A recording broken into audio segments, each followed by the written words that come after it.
தமிழர்களின் number 1 choice Tamil matrimony. சிதம்பரத்தில் அதிமுக பொதுச் செயலாளர் பழனிசாமி மக்களிடையே பரப்புரை மேற்கொண்டு வருகிறார். அதன் நேரடி காட்சிகளை தற்போது பார்க்கலாம். பாரத பிரதமரோட பேசிட்டு இருக்கிறாங்க, கூட்டணி வச்சிருந்தாங்க, மத்தியில ஆட்சி அதிகாரத்துல திமுக இருந்தது. இதையெல்லாம் மறந்துட்டு பேசாதீங்க ஸ்டாலின் அவர்களே, வரலாறு தெரியாத பேசாத. 2001 சட்டமன்ற தேர்தலில் கூட்டணி வச்சீங்க. 1999 பாரதிய ஜனதாவோட கூட்டணி வச்சு மத்தியில ஆட்சி அதிகாரத்தில் இருந்தது திமுக. 2001 பாரதிய ஜனதா கட்சியோட திமுக கூட்டணி வச்சிருந்தது. நீ பேசுவதற்கு தகுதி இருக்குதா? திமுகவுக்கு தகுதி இருக்குதா? இதுக்கு மேலையும் பேசுனா புரிஞ்சுக்க, சொல்லக்கூடாது. இது இல்லைன்னு தான் அர்த்தம். அதோட இன்னொன்னு சொல்றார், எடப்பாடி பழனிசாமி பிஜேபி கண்டு பயந்துகிட்டு இருந்த பயம் என்ற சொல்லு அண்ணா திமுகவுக்கு இல்ல. ஒரு தொண்டனை கூட யாராலையும் பயமுறுத்த முடியாது. அண்ணா திமுக தொண்டன் முதல் தலைவர் வரை சொந்த காலிலே நிற்கின்றவர்கள், எதற்கும் அஞ்சாதவர்கள். எவ்வளவு பிரச்சனையை நீங்க சீண்டி பார்த்தீங்க, நாங்க பயப்பட்டோமா? இதே பொன்மனச்சம்பல் புரட்சி தலைவர் எம்ஜிஆர் அவர்கள் திராவிட முன்னேற்ற கழகத்தை எதிர்த்து சட்டமன்றத்திலே பேசுகின்ற பொழுது அப்பொழுது திமுக கட்சி சேர்ந்தவர்கள் அவர் மீது புத்தகத்தை எரிந்து விசிறினார்கள், அவருடைய மைக்க துண்டிச்சாங்க. அப்படி இருக்கும்போது பொன்மனச்சம்பல் புரட்சி தலைவர் எம்ஜிஆர் சட்டமன்றத்தில் பேசினார். மீண்டும் இதே ராமச்சந்திரன் சட்டமன்றத்தில் நுழைகின்ற பொழுது தமிழ் மக்களுடைய பேராதரவை பெற்று முதலமைச்சராக நுழைவேன் என்று சபதம் போட்டார். அதன்படி மக்களுடைய ஆதரவு பெற்று பெரும்பான்மையான இடங்களில் வெற்றி பெற்று முதலமைச்சரானார். அதே போல 1989 நானும் சேவல்ல ஜெயிச்ச எம்எல்ஏ இருந்தேன். அப்போ அம்மாவோட பணியாற்றக்கூடிய வாய்ப்பு கிடைச்சது. அந்த காலகட்டத்தில் அம்மா எழுந்து சட்டமன்றத்தில் பேசிக் கொண்டிருக்கும் போது திராவிட முன்னேற்ற கழகத்தை சேர்ந்த அமைச்சர்கள், சில சட்டமன்ற உறுப்பினர்கள் அம்மாவை கடுமையாக சட்டமன்றத்திலே தாக்கினார்கள். மாண்புமிகு அம்மா அவர்கள் எதிர்கட்சி தலைவராக இருந்தாங்க, ஒரு பெண்மணியா இருந்தாங்க. அதையெல்லாம் பாராம சட்டமன்றத்தில் சட்டம் இயற்றக்கூடிய சட்டமன்றத்திலேயே ஒரு எதிர்கட்சி தலைவரை பெண் என்றும் பாராமல் தாக்கிய திமுக கட்சி தான் இன்றைய தினம் நம்மகிட்ட சவால் விடுது. எங்க அம்மா தாக்கி பார்த்த அம்மாவும் அவர்களும் சபதம் ஏற்றார்கள், மீண்டும் இந்த அவையில் சட்டமன்றத்தில் நுழைகின்ற பொழுது மக்களுடைய பேராதரவை பெற்று தமிழகத்தினுடைய முதலமைச்சராக நுழைவேன் என்று சபதம் எடுத்தார்கள். மக்களுடைய ஆதரவோடு பெரும்பான்மை இடங்களில் வெற்றி பெற்று 1997 ஆட்சி பொறுப்பை ஏற்றார்கள். இது சரித்திரம். அம்மாவை கொலை செய்ய முயற்சிக்க எத்தனை முயற்சி. அம்மா பிரச்சாரத்தை முடிச்சுக்கிட்டு கார்ல வந்துட்டு இருக்கும்போது மீனம்பாக்கம் விமான நிலையத்தில் லாரி விட்டு அம்மா கார் மீது மோதினார்கள். அம்மா படுகாயமடைந்து மருத்துவமனையில் சிகிச்சை பெற்றாங்க. அப்ப சிகிச்சை பெறுவதற்கு கூட அனுமதிக்காம அந்த மருத்துவமனைக்கு எவ்வளவு இடையூறு பண்ணாங்க. அம்மா வெளியூர் போய் சிகிச்சை பெற்றாங்க. அதையெல்லாம் தாங்கிதான் இன்றைய தினம் அனைத்து இந்திய அண்ணா திராவிட முன்னேற்ற கழகம் எவராலையும் வீழ்த்த முடியாத இயக்கமாக, வலிமையான இயக்கமாக இன்றைக்கு உருவெடுத்திருக்கிறது. ஸ்டாலின் அவர்களே, அம்மா மறைவுக்கு பிறகு எவ்வளவு பிரச்சனையை நீங்க தூண்டி விட்டீங்க. கட்சியை உடைக்க பார்த்தீங்க, முடக்க பார்த்தீங்க, வழக்குகள் போட்டு பார்த்தீங்க, ஒன்னும் நடக்கல. அண்ணா திமுக என்பது இருவரும் தெய்வங்கள் உருவாக்கிய கட்சி. பொன்மனச்சம்பல் புரட்சி தலைவர் எம்ஜிஆர், தேதயம் புரட்சி தலைவர் அம்மா, இருவரும் தலைவருடைய அருள் ஆசியோடு எந்த கொம்பனும் அண்ணா திமுகவை தொட்டு கூட பார்க்க முடியாது. நீ போய் பிஜேபி கண்டு பயப்பட சொல்றீங்க, நீ வேணா பயப்படலாம். ஏன்னா கொள்ளையடிச்சு வச்ச பணத்தை காக்க வேணும்ல. அதுக்கு தானே எப்ப பார்த்தாலும் எம்பியில உங்களுக்கு வலிமை வேணும் வலிமை வேணும் கத்திட்டு இருக்கிறீங்க. அதிமுக அப்படி அல்ல.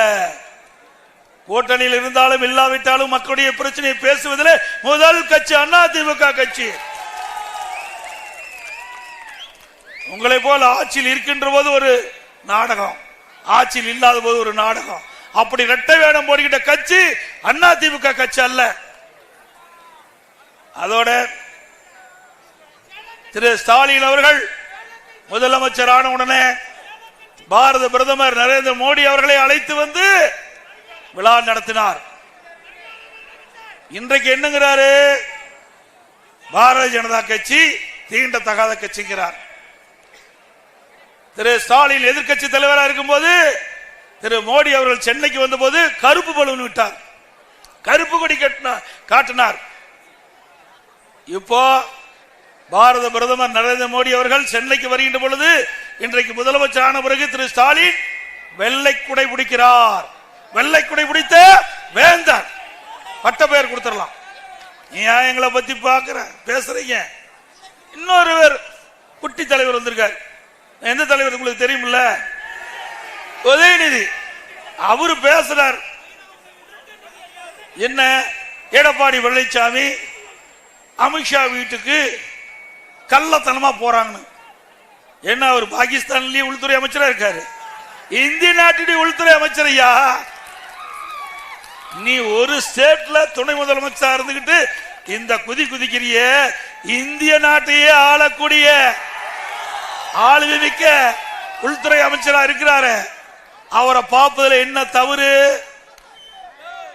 நீங்க பாரதிய கட்சி மதவாத கட்சி, தீண்டத்தகாத கட்சின்னு சொல்லிட்டு பாரத பிரதமரை போய் திரு ஸ்டாலினும் பாக்குறாரு, திரு உதயநிதி ஸ்டாலினும் பாக்குறாங்க. அப்படின்னா அங்க பயம், இங்க வீராப்பு. இதுதான் ஸ்டாலினுடைய நாடகம், கருணாநிதி குடும்பத்தினுடைய நாடகம். மக்கள் ஏமாந்து விடக்கூடாது. 2026 தேர்தலில் மக்கள் விரோத திமுக ஆட்சியை அகற்றுகின்ற தேர்தலாக இருக்கணும். இன்றைக்கு திரு பாரத பிரதமர் நரேந்திர மோடி அவர்கள் சென்னைக்கு அழைக்கிறாங்க, உதயநிதி அழைக்கிறார். கேலோ இந்திய விளையாட்டு அந்த நிகழ்ச்சியில் பங்கு பெறும் அழைத்தது உதயநிதி ஸ்டாலின் அவர்கள். அதே போல செஸ் ஒலிம்பிக் போட்டி, செஸ் ஒலிம்பியாட் போட்டி, அதுல கலந்துக்கணும் ஸ்டாலின் அழைச்சு கலந்துக்கிட்டார். இன்றைக்கு பல திட்டங்களுக்கு கலைவாணர்கள் அடிக்கல் நாட்டின அந்த திட்டத்தை அடிக்கல் நாட்டுவதற்கு பாரத பிரதமர் அழைச்சார். இவரெல்லாம் பிரதமருக்கு வரவேற்பு கொடுக்கிறாங்க, ரோட் ஷோ நடத்துறாங்க, அவர்களை விழாவுக்கு அழைத்து பாராட்டுறாங்க. நாம கூட்டணி சேர்ந்தா இவ்வளவு பொறுமை, எதிர்ப்பு, பயம். ஆக கூட்டணி வச்சுட்டாங்களே, என்ன செய்வது? ஆட்சி பறிபோய்விட வேண்டிய அச்சம் ஸ்டாலின் வந்துட்டது. சட்டமன்றத்தில் திடீர்னு எழுந்துச்சார், என்ன பார்த்து கேள்வி கேட்டார். என்னங்க நீங்க பாரதிய ஜனதா கட்சியோட கூட்டணி வைக்க மாட்டீங்களே, ஒட்டுமில்ல உறவுமில்லைன்னு சொன்னீங்களே, 2031 வரைக்கும் பாரதிய ஜனதாவோட கூட்டணி இல்லைன்னு சொல்லிட்டு திடீர்னு கூட்டணி வச்சிட்டீங்களான்னு கேட்டார். இது எங்க கட்சி, நாங்க யாரோட வேணாலும் கூட்டணி வைப்போம், நீ ஏன் பயப்படுற, நீ ஏன் பயப்படுற, நீ ஏன் நடுக்கிற? ஒரு முதலமைச்சர், திமுக தலைவர் ஒரு எதிர்கட்சி தலைவரை பார்த்து கேட்கிற கேள்வியா? அப்படின்னா பயம் வந்துட்டு இல்ல, அதிமுக கண்டு பயம் வந்துட்டுதா இல்லையா? சொல்லுங்க. இல்லைன்னா சட்டமன்றத்திலேயே அந்த கேள்வி கேட்பாரா இன்றைய முதலமைச்சர்? ஆக 2026 சட்டமன்ற தேர்தலில் அனைத்து இந்திய அண்ணா திராவிட முன்னேற்ற கழக தலைமையில் பிரம்மாண்டமான கூட்டணி அமையும்,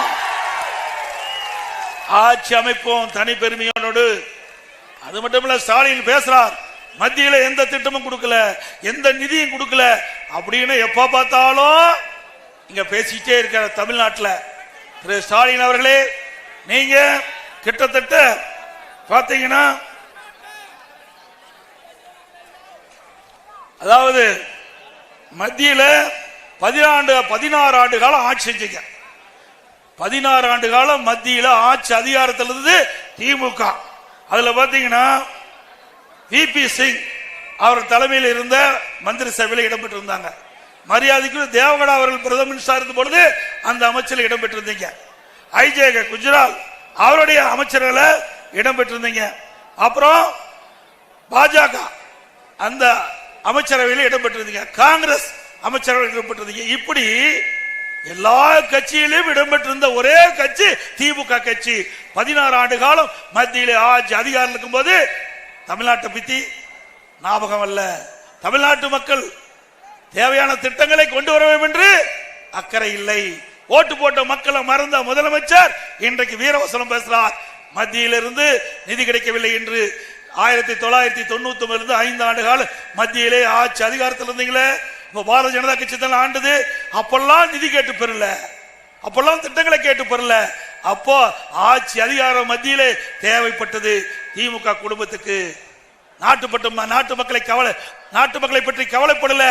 எல்லா கட்சியிலையும் அமைச்சரவையில் இடம்பெற்று மத்தியில இன்றைய தினம் வேண்டும் என்றே திட்டமிட்டு பாரதிய ஜனதா கட்சியை அன்றாட பேசுகின்ற ஒரு பொருளாக்கி என்ன நியாயம்? சிந்திச்சு பாருங்க, ஒவ்வொருவரும் சிந்திக்க வேணும். நீ உண்மையிலேயே நாட்டு மக்களுக்கு நன்மை செய்ய வேண்டும் என்று எண்ணி இருந்தா 16 ஆண்டு காலம் மத்தியிலே ஆட்சி அதிகாரத்தில் திமுக இடம்பெற்றுகின்ற பொழுது தேவையான திட்டங்களை நிதிகளை பெற்று தமிழ்நாடு வளர்ச்சி பெற்றிருக்கும். அதை பத்தி எல்லாம் கவலைப்படாத ஒரே கட்சி திமுக கட்சி, திரு கருணாநிதி குடும்பம். அது மட்டும் இல்ல, சிதம்பரத்தில் அதிமுக பொதுச் செயலாளர் பழனிசாமி மக்களிடையே பேசிய காட்சிகளை பார்த்தோம். முதல்வர் ஸ்டாலினை கடுமையாக விமர்சிக்கும் அவர், முதல்வர் ஸ்டாலினுக்கு நாங்கள் பாஜகவோடு கூட்டணி வைத்ததால் பயம் வந்துவிட்டது என்று கூறியிருக்கிறார். நாங்கள் யாருடன் வேண்டுமானாலும் கூட்டணி வைப்போம் என்றும் கூறியிருக்கிறார். அவர் பேசியதை பின்வரும் செய்திகளில் விரிவாக பார்க்கலாம். தமிழர்களின் நம்பர் 1 சாய்ஸ் தமிழ் மேட்ரிமோனி.